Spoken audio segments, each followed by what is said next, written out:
स्वागत है cartoon watermelon shorts में। वीडियो अच्छी लगी तो लाइक करना और ऐसी वीडियो देखने के लिए चैनल को सब्सक्राइब करें।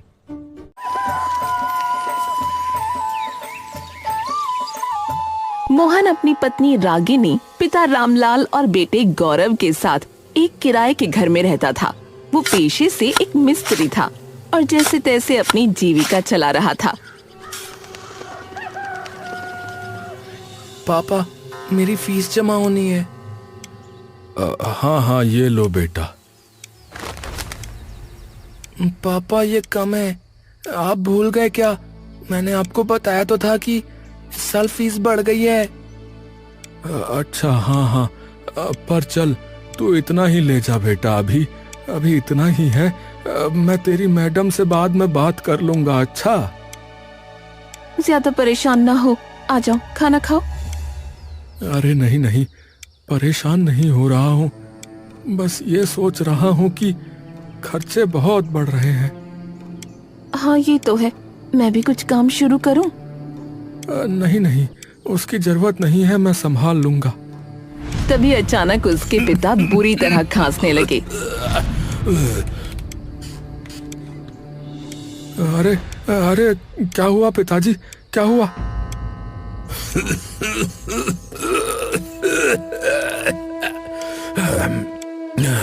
अरे ठंड लग रही है बेटा, बहुत ठंड लग रही है। रागिनी, एक और रजाई लेकर आओ, जाओ जल्दी से।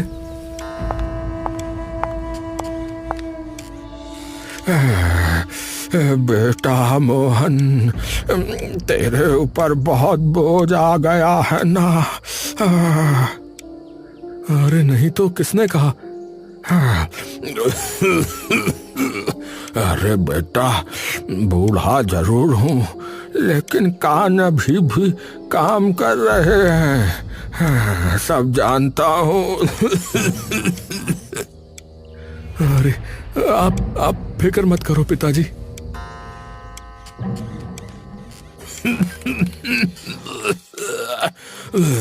वो तो भला हो हमारे मकान मालिक प्रकाश लाल का। मैं यहाँ 40 साल से रह रहा हूँ, तब से उन्होंने किराया नहीं बढ़ाया। आज भी वो 100 रुपए लेते हैं। अरे बहुत भले आदमी हैं। हाँ, ये तो सही बात है, लेकिन अब आप ज्यादा मत बोलो, आराम करो, क्योंकि आपको बहुत खांसी भी आ रही है।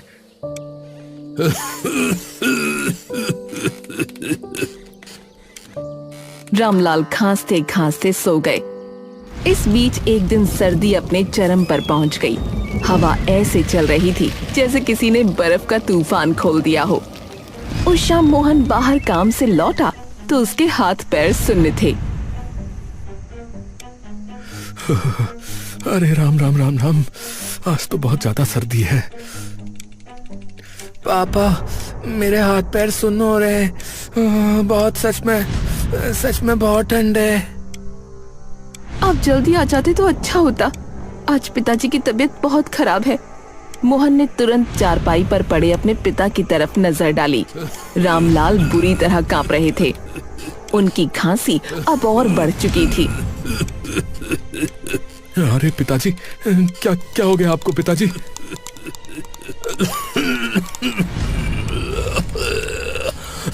अरे बेटा, आज की ठंड मेरा दम निकाल रही है बेटा। मैंने 2 रजाइयां और ओढ़ा दी, पर इनका बदन फिर भी जल रहा है और ठंड भी लग रही है। मोहन के चेहरे पर डर उतर आया। वो समझ गया था कि ये सिर्फ साधारण ठंड नहीं है।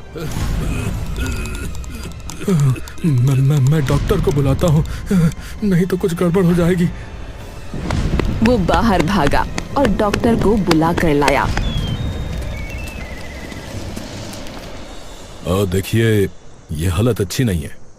इनको हाइपोथर्मिया हो गया है। इनको अभी तुरंत अस्पताल ले जाइए। डॉक्टर साहब, पैसे तो देखिए, पैसे बाद में सोचिए, अभी इन्हें ले जाना जरूरी है, वरना देर हो जाएगी। जितना है उतना उठाकर दे देते हैं, पर चलिए इन्हें बचाना है। मोहन ने पिता को शॉल में लपेटा, कंधों पर उठाया और दरवाजे की ओर बढ़ा, लेकिन तभी रामलाल का शरीर अचानक ढीला पड़ गया।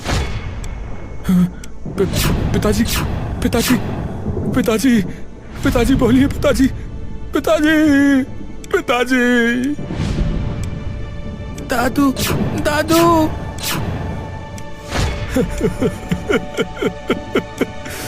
पिताजी।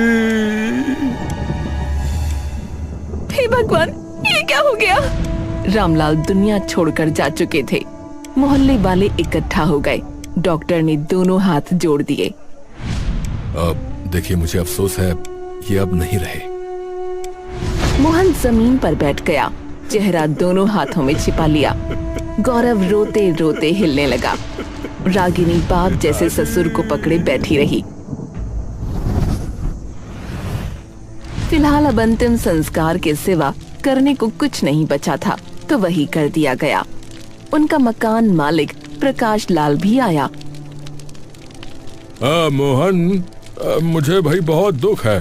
तुम्हारे पिताजी बहुत सीधे और नेक आदमी थे। जी जी भाई साहब जी। लेकिन अगले ही दिन प्रकाश लाल दोबारा उनसे मिलने पहुंचा। मोहन समझा शायद सांत्वना देने आए हैं, लेकिन बात कुछ और ही थी। अरे आइए आइए भाई साहब, बैठिए। नहीं नहीं, मैं बैठने नहीं आया, एक जरूरी बात के लिए आया हूँ। कैसी बात? देखो मोहन, मैं आपके पिताजी की वजह से किराया नहीं बढ़ा रहा था, पर अब जो है हालत और जमाना दोनों बदल गए हैं, समझ रहे हो? मतलब देखो भाई, मतलब ये कि अब से किराया 100 रुपए नहीं बल्कि 1000 रुपए होगा। हाँ। मोहन के चेहरे का रंग पल में उड़ गया। क्या 1000 रुपए? आप मजाक कर रहे हैं क्या? बिल्कुल नहीं, साफ साफ बोल रहा हूँ। अगर दे सकते हो तो रहो, नहीं दे सकते हो तो फिर घर खाली कर दो भाई साहब। अरे, दादाजी की मौत के अगले दिन भी कोई ऐसे बोलता है क्या? प्रकाश भाई, हम कब से यहाँ रह रहे हैं? आप जानते हैं कि मैं वक्त पे किराया दे देता हूँ। मेरे पिताजी की चिता की राख भी अभी ठंडी नहीं हुई है। देखिए, मुझे भावनाओं से फर्क नहीं पड़ता है मोहन भाई, जमाना बदल गया है, मेरा भी खर्चा है। बताओ, रहोगे या जाओगे? अरे 1 महीने की मोहलत और दे दो भाई साहब, मैं कुछ कर लूंगा। अरे 1 दिन की भी नहीं दूंगा भाई साहब, शाम तक घर खाली कर दो, बता रहा हूँ। वो मुड़कर चला गया। रागिनी और मोहन हैरान खड़े रह गए। अरे चलने की तैयारी करो। पर अरे मैंने कहा ना, चलने की तैयारी करो। थोड़ी देर में मोहन ने पुराना बक्सा, कुछ कपड़े, 1-2 रजाइयां इकट्ठी की और घर से बाहर निकल आए। ठंडी हवा उनके चेहरे पर कोड़े की तरह पड़ रही थी। हे भगवान, हम जाएं कहाँ? कोई कमरा देखते हैं, हिम्मत रखो। मोहन ने बहुत कोशिश की, लेकिन 1000 से कम किराया कहीं नहीं था।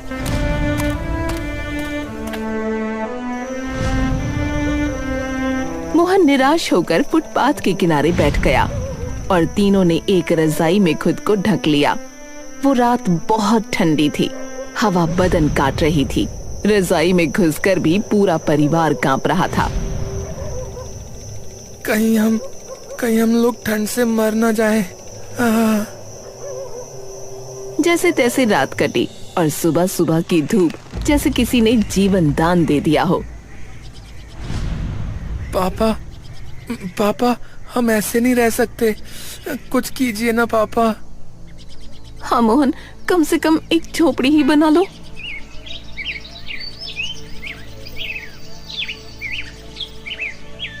हाँ ठीक है, जो मिलेगा उससे बना लेंगे, कुछ भी करके। मैं भी आपकी मदद करूंगा पापा। मोहन और गौरव कबाड़ी वाले के पास गए। किसी से बोरी मिली, किसी से फटी टाट, किसी ने पुराने भूसे की बोरी दे दी।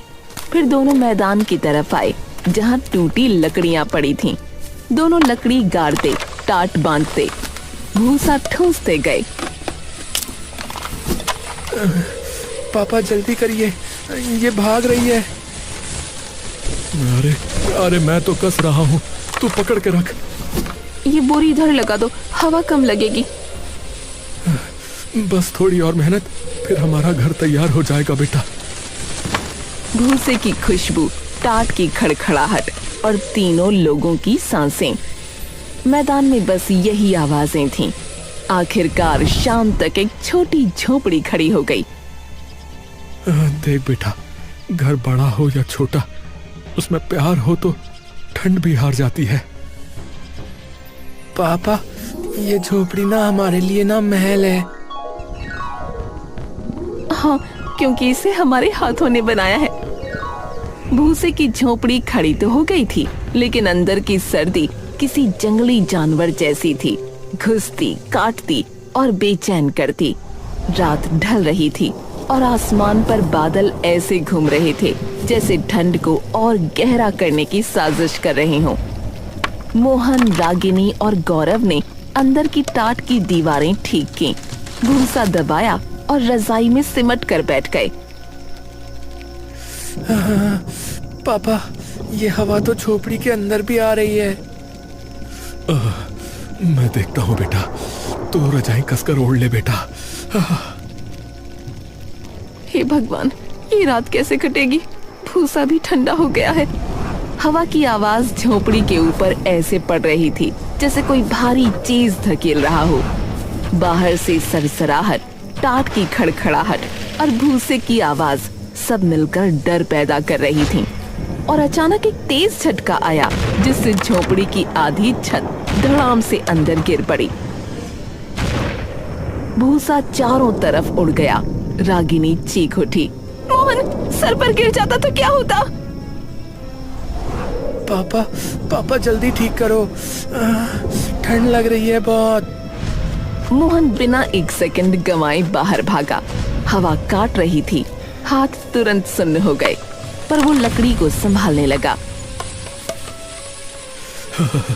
हे हवा, जरा तो रुक जा, जरा मुझे अपनी छत को ठीक करने दे। मैं पकड़ती हूँ, आप भाग भाग के टाट नहीं बांध पाएंगे। पापा पापा मैं भी पकड़ूंगा। तीनों उस रात एक सैनिक टुकड़ी की तरह सर्दी से लड़ रहे थे। मोहन ऊपर लकड़ी टिकाता, गौरव नीचे से पकड़ता, रागिनी टाट दबाकर भूसा भरती जा रही थी। कसकर पकड़, कसकर, नहीं तो फिर गिर जाएगी। पापा पापा मेरी उंगलियां जम रही हैं। बेटा सहले, सहले बेटा, ये छत हमें बचाने के लिए ही है। 2 घंटे की मशक्कत के बाद झोपड़ी फिर खड़ी हो गई। अगली सुबह धूप निकली तो कुछ आराम मिला। रागिनी ने बोरी हटाकर थोड़ा धूप अंदर आने दी। मैं काम पर जा रहा हूँ। जल्दी आना, यहाँ मुझे डर लग रहा है। मैं जलाने के लिए मैदान से लकड़ी ले आऊंगा। शाम को मोहन काम से वापस लौट रहा था। आसमान बिल्कुल धुंधला था, हवा बर्फ सी ठंडी थी। तभी उसे सड़क किनारे एक बूढ़ी औरत बैठी दिखी। वो कांप रही थी, आंखों से आंसू बह रहे थे। अम्मा, क्या हुआ? क्यों रो रही हो ऐसे? मेरा बेटा मुझे यहाँ बिठा कर गया है, बोला कि अभी आता हूँ, पर लौटा ही नहीं।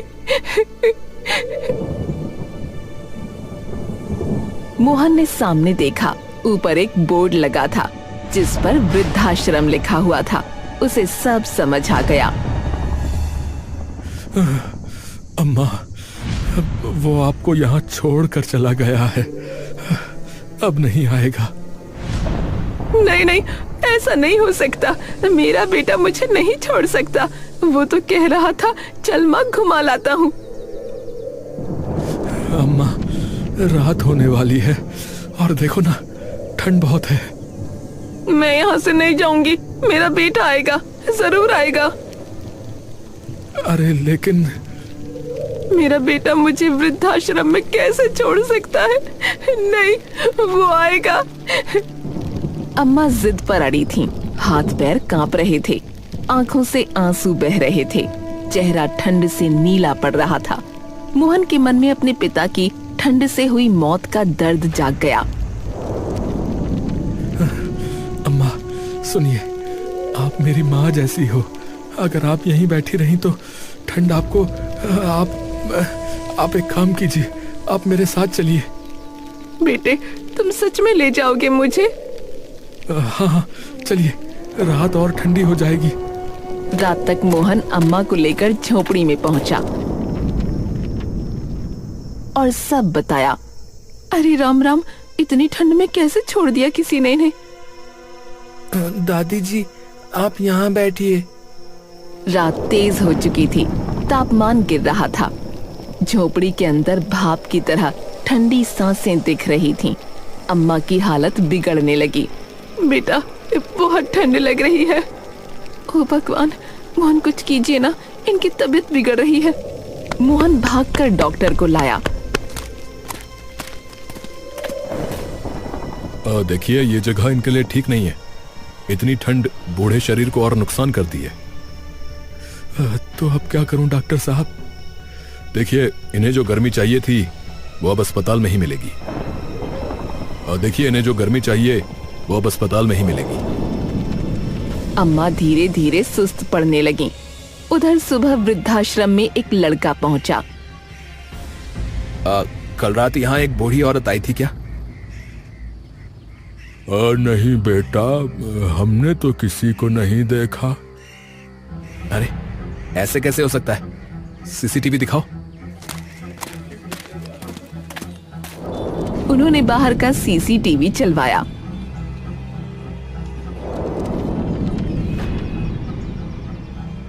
समीर की आंखें चौड़ी हो गईं। अरे ये आदमी कौन है? ये मेरी माँ को कहाँ ले गया? गुस्से से उसका चेहरा लाल हो गया, पर वृद्धाश्रम वाले भला क्या जाने। समीर बाहर निकला, दिल उबाल खा रहा था। तभी उसने देखा सामने से एक जनाजा आ रहा है। जनाजे के पीछे चलने वाला आदमी वही था, फुटेज वाला। अरे रुको, तुम ही थे ना जो रात को अम्मा को अपने साथ ले गए थे? कहाँ है मेरी अम्मा? तुम्हारी अम्मा? हाँ, सीसीटीवी में देखा है मैंने। बोलो, कहाँ है वो? कहाँ ले गए थे उन्हें? मोहन की आंखें भर आईं। बेटा, वो वही है। कहाँ? इस अंतिम यात्रा में ये उन्हीं का अंतिम संस्कार हो रहा है बेटा। समीर की सांसें अटक गईं। क्या? कल रात की ठंड वो सह नहीं पाई बेटा। मैंने बहुत कहा कि वृद्धाश्रम में चले, लेकिन वो मानी नहीं। कहा कि बेटा आएगा। फिर मैं इन्हें अपनी झोपड़ी में ले गया, पर ठंड और तेज थी। मैं बचा नहीं पाया। समीर वहीं घुटनों के बल गिर गया, चेहरा दोनों हाथों में छुपा लिया। आंसू गिरते जा रहे थे। हे भगवान, ये क्या हो गया? ये क्या हो गया? मैं आ रहा था, मैं सच में आ रहा था। उठो बेटा उठो, हमें इनका अंतिम संस्कार करना है। चलो। अम्मा की चिता की आग अब धीमी होकर राख में बदल रही थी।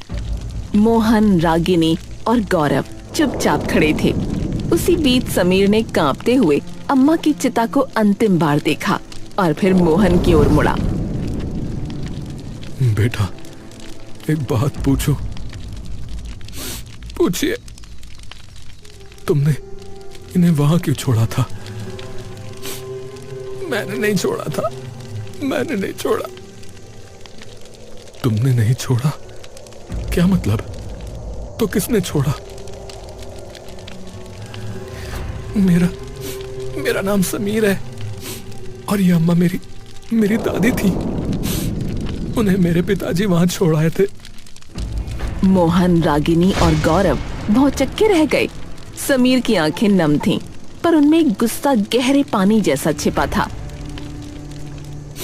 मैं तो विदेश में पढ़ता था। कल रात ही आया हूं। जब मैंने घर में पूछा कि अम्मा कहाँ है, तो मेरे पिता ने कहा कि उनका देहांत हो गया। लेकिन उनका तो हाँ, वहां कोई अंतिम संस्कार का निशान, कोई मेहमान या रिश्तेदार, कुछ भी नहीं था। तभी मुझे शक हुआ और मैं उनसे उलझ पड़ा। फिर उनके मुंह से निकला कि बुढ़िया बोझ बन गई थी, उसे वृद्धाश्रम छोड़ा है। हे भगवान, कोई ऐसा कैसे कर सकता है? हमारे मकान मालिक ने हमें घर से निकाला तो हम उसे निर्दयी समझ रहे थे, पर जो अपनी माँ को घर से निकाल दे, उससे ज्यादा निर्दयी कौन हो सकता है? आपने मेरी दादी को बचाने की कोशिश की। आपके पास कुछ नहीं था, फिर भी आपने अपना सब कुछ दिया। इसका बदला मैं कभी नहीं चुका सकता। आइए आप मेरे साथ चलिए। मैं आपको रहने की जगह दूंगा। लेकिन नहीं, लेकिन कुछ नहीं। चलिए। समीर उन्हें लेकर चला। सब सोच रहे थे कहीं कोई नई जगह होगी, कोई बड़ा घर, कोई कमरा, लेकिन वो उन्हें वहीं ले गया, उसी घर के सामने, उसी दरवाजे पर जहाँ से मोहन और उसका परिवार बेइज्जत करके बाहर निकाले गए थे। मोहन ठिठक गया। बेटा ये तो क्या हुआ? आप लोग रुक क्यों गए? तभी अंदर से गुस्से से प्रकाश लाल बाहर आया। अरे तुम लोग वापस क्यों आ गए भाई? मैंने तो वो वाक्य पूरा करता इससे पहले समीर उसके सामने खड़ा हो गया। उसकी आंखों में तूफान था। आपकी हिम्मत कैसे हुई? मेरी दादी को घर से निकालने की आपकी हिम्मत कैसे हुई? हैं? आपको शर्म नहीं आई क्या? आपको शर्म नहीं आई आपको? अरे मैं तो उन्हें लेने गया था। उन्होंने झूठ पे झूठ बोला जा रहा है। ये वो मर चुकी है और उनका अंतिम संस्कार मैंने किया है अभी। आप खुश हो ना? बहुत बहुत बधाई हो आपको। प्रकाश लाल एक बहुत ही नीच इंसान था। उसके अगले शब्द और भी गिरे हुए थे। अरे वो सब छोड़ो, ये बताओ ये लोग यहाँ क्यों आए वापस? मैंने तो इन्हें निकाल दिया था। आपने इन्हें क्यों निकाला? क्यों निकाला आपने इन्हें? हाँ, क्योंकि चुप! अब मुझे कुछ नहीं सुनना है। ये घर मेरे नाम है। शायद आपको याद नहीं है, ये लोग यहीं रहेंगे और आप निकलेंगे अभी और इसी वक्त। अरे तू अपने बाप को घर से निकालेगा? है? बाप को घर से निकालेगा? जब आप अपनी माँ को घर से निकाल सकते हैं, तो मैं भी अपने बाप को घर से निकाल सकता हूं, समझे? मोहन ने आगे बढ़कर समीर को पकड़ लिया। अब बेटा गुस्सा मत करो। जाने दो, जो हुआ सो हुआ, जाने दो बेटा। अब इन्हें निकालने की जरूरत नहीं है। मोहन अंकल, मैं आपकी इंसानियत समझ रहा हूं, पर मेरे पिता की हरकतों की कोई माफी नहीं है। जिसने अपनी मां को ठंड में मरने के लिए छोड़ दिया हो, ठंड में मरने के लिए, वो किसी घर के लायक नहीं है। किसी घर के लायक नहीं है वो। प्रकाश लाल रोने लगा, हाथ जोड़ने लगा। अरे बेटा गलती हो गई बेटा, दोबारा नहीं होगी। दोबारा के लिए मेरी दादी जिंदा है? अब मेरी दादी जिंदा है? बोलो। उनको तो ये ठंड खा गई और आपके कर्मों ने मेरे दिल को इस ठंड से भी ज्यादा ठंडा कर दिया है। अब इसमें आपके लिए कोई भावना नहीं है, कोई भावना नहीं है। प्रकाश लाल गिड़गिड़ाता रहा, पर उसको घर से बाहर निकाल दिया गया। मोहन अंकल, आइए, ये घर अब से आपका है। मेरी दादी ने अपनी पूरी उम्र इसी घर में बिताई थी और उनकी आखिरी यादों को मैं इंसानियत के साथ जोड़ना चाहता हूं। आपने उन्हें मन से अपनाया, अब ये घर आपको मन से अपनाएगा। बेटा, भगवान तुम्हें खुश रखे। तुमने हमें सिर्फ छत नहीं दी, इज्जत भी लौटा दी बेटा, इज्जत भी लौटा दी। और इस तरह उनके जीवन में वापस से सब ठीक हो गया।